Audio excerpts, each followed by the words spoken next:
Welcome to Pep Talks, a patient experience podcast where we share stories of promise, our culture of connection and care.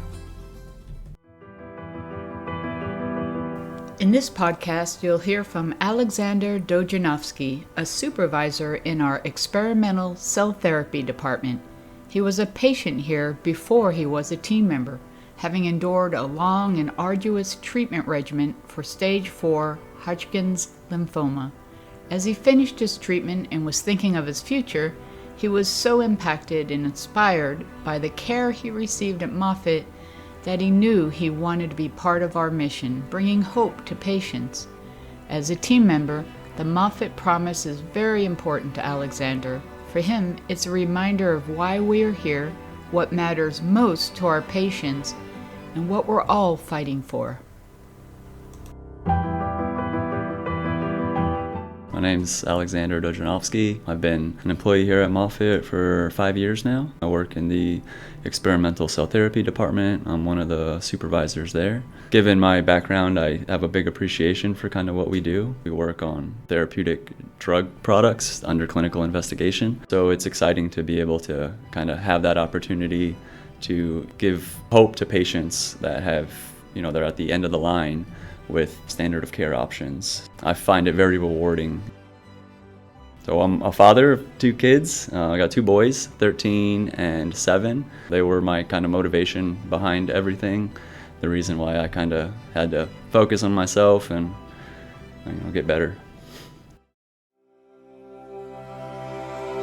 So my wife was 40 weeks pregnant, and about 2 weeks before my diagnosis, I just started feeling sick, flu-like symptoms. I had a fever at night, was kind of tired throughout the day, cough, and it just kind of lingered. So finally my wife got on to me. She's like, we're gonna have this baby any day. Like, I need you to be better. So I was like, all right, I'll go to a walk-in clinic, get some antibiotics or something. So I go into a walk-in clinic, kind of tell them my symptoms, what's going on. They want to do a chest x-ray. So I went out and did the chest x-ray, and then the physician at the walk-in clinic called me. And he said, I need you to go back to the facility that I just got the x-ray and do 2 stat CTs. So I was with my brother on my way to go fishing. So I said, can this wait till tomorrow? Can I do it first thing in the morning? I'm at the boat ramp right now. Not understanding, I was, 24 years old, kind of the severity of it. And I remember he said, go enjoy, have a good day of fishing. But promise me first thing in the morning you'll go and get the scans done. Next day I go to get the scans, and before I walked from the lobby to the parking lot, the doctor called me. And I remember because I stopped in the middle of the parking lot and my wife was there with me, and he's like, I need you to come in right away. And I knew it was something serious just by the way he came in. He came in and he himself was like shaky. I remember seeing the pamphlet, the paper that he had in his hand was trembling. And then he took his glasses off too. And then he asked about my wife because he hadn't seen her before. And he said, is this a friend here for support? He wanted to understand. I said, no, this is my wife. She's 40 weeks pregnant. And she said, okay, this is going to be challenging. And then he told us. So there was a football-sized mass kind of around my heart that they saw on the x-ray. And then when they got the report from the CT scans, that's when, in the doctor's office, that's when he said, I believe you have lymphoma. Didn't know what to do. I was broken down, trying to keep myself together. I couldn't even turn around and look back at my wife. All I could do is hear her, but I knew if I turned around, it would have been over. I wouldn't be able to talk anymore. And even the doctor himself, he was in tears. And, he looked at me and said, if it was me or my kids, I'd go to Moffitt. Once I arrived at Moffitt, I met with doctors and they kind of gave me a plan. That was on a Friday. So I had the biopsy done. Saturday, I was very sick. So I come here and spent the morning here, received treatment and started feeling better. I went home, and then that evening my wife went into labor. And then my son is born early in the morning. It was awesome because it was like a blessing in disguise. And then Monday I came back to Moffitt for my PET scan. And then they told me I shouldn't hold the newborn for at least 24 hours because they had just injected me with radioactive dye. After the biopsies and PET scans, I was diagnosed with stage 4 Hodgkin's lymphoma. So initially they call it the quote-unquote good cancer because it's 80% of people are treated with frontline therapy. Unfortunately, that wasn't my case. The doctor had told me I had primary refractory disease, which meant it was basically aggressive and resistant to chemotherapy. So when I came in for my first transplant, I got to speak to my kids, and it was through a glass, because they're not allowed into the transplant area because we're all, neutropenic and kids are germy. They didn't understand why I was, in the hospital and could only talk to Dad through a glass for, 3 weeks. Shortly after, the PET scan revealed that the transplant was unsuccessful.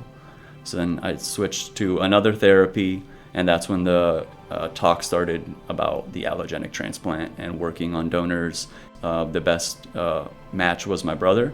So he was same blood type, 12 out of 12 HLA match. I don't think there was another person on the planet that could have been better suited for this. So when I was in for the allo transplant, my kids would come in and see me, and again I'd go to kind of the nursing area at the intake, and they'd be outside, and I'd just kind of hang out and talk with them. At the time I had the duckbill mask, so my youngest son Austin just kept pointing to it and calling it a duck. My oldest son actually shaved his head as well because he wanted to show support. It was his idea. That was very heartwarming. I remember I cried when I got those pictures, just to see a little boy take that thought and run with it on his own. We'd spend some time there. The nurses would come and go, and I remember one nurse coming, and she kind of came behind me and asked about my family. I told them my kids, and she got to see them, and she was very energetic, and she saw how important they were to me. And so as we were sitting there, she kind of, what I thought went about her day, but then she came back, and there was a doctor with her as well, and he said that I could go leave the unit and go into there was a little room right there on 3 West and spend some time with him there.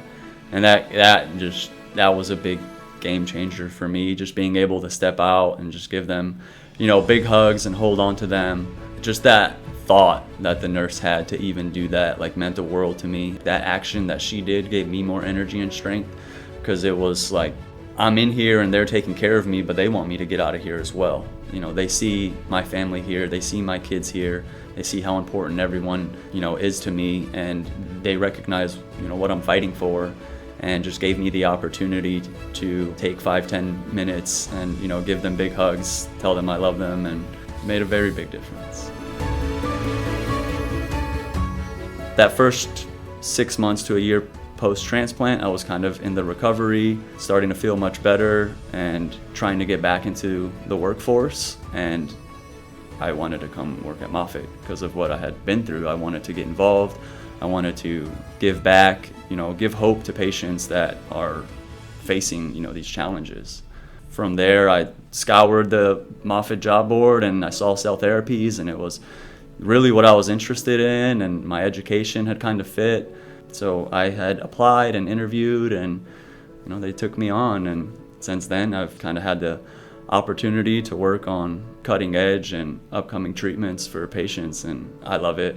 I tried to take that motivation in my story to my team as well. I've been on the front side of it, so now being on the back end, it kind of gave a very different perspective. I think that's very important, and it puts me in a unique position to be able to relate and provide insight at a different level.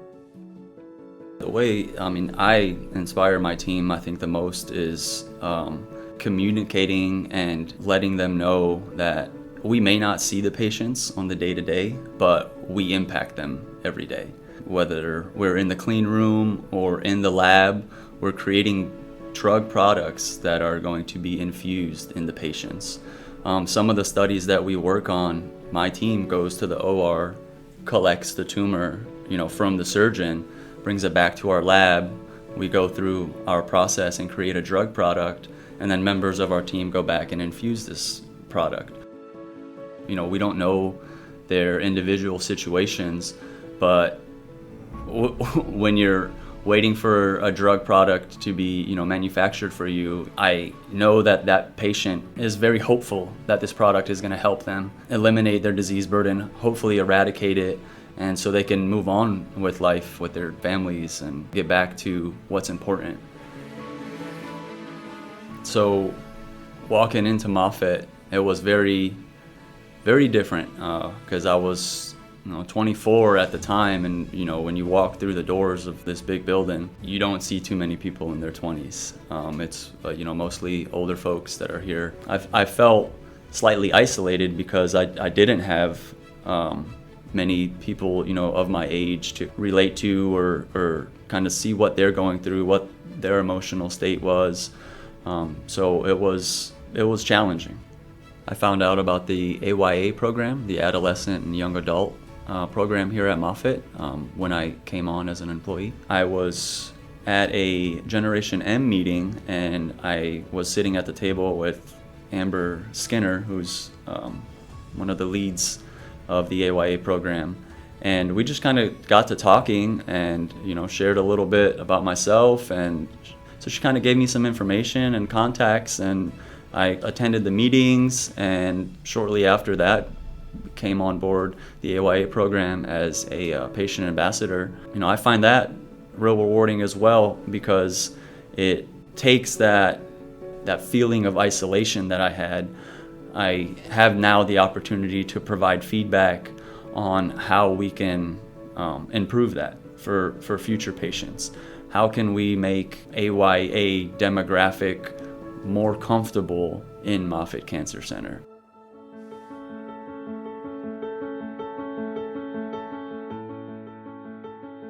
My health now is good. I am coming up on 6 years post-transplant in September. So I am in complete remission, and everything is going great. I have the energy to keep up with my kids, so that's what's important to me. My kids were my biggest motivation behind my mentality going into everything. I knew that I had to be strong for them, because I needed to come out of this in good health so I could be there 5, 10, 15, 20 years down the road. I didn't want to miss out on any of that. The Moffitt promise is very important to me. I have it printed here. I have it laminated, hanging up at my desk, because when you look at it, it's just that quick daily reminder of what we're here for, what we came here to do, and it just kind of gives motivation behind the mission, which is to contribute to the prevention and cure of cancer.